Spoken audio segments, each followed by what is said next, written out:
spremljati svojo menstruacijo, pa se to načeloma vse počnemo. Zdaj v modernih časih si potegneš dol eno zastonj aplikacijo, si napišeš, da imaš menstruacijo in potem ti tako oni tam označijo, kdaj imaš kakor ploden dan, pa kdaj bi naj bila naslednja menstruacija.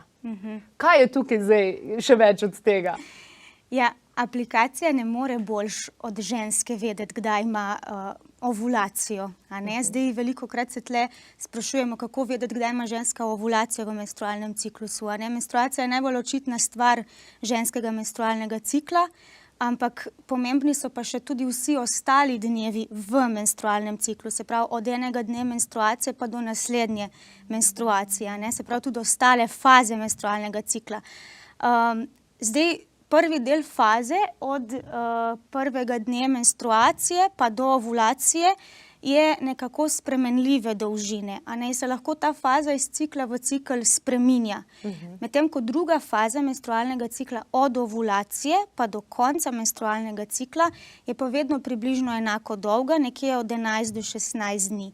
In zdaj mi vnaprej ne moramo predvidevati, koliko bo ta prva faza menstrualnega cikla dolga, in se ne moramo povsem natančno zanesti na to, jaz imam pa ovulacijo vedno na recimo 16. dan menstrualnega cikla.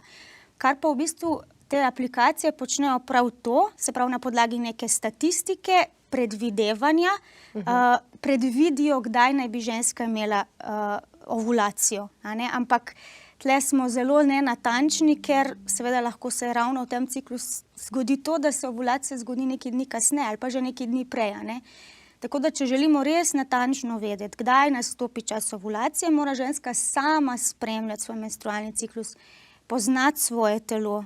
Zdaj tle pa pol že govorimo o teh indikatorjih plodnosti, ki v bistvu nam govorijo, v kateri fazi menstrualnega cikla se ženska nahaja. Se pravi, jaz imam zdaj začrtan, v redu, zdaj se je začela menstruacija, se pravi, čez približno 16 dni bi meni statistika rekla, da bi naj bila moja ovulacija.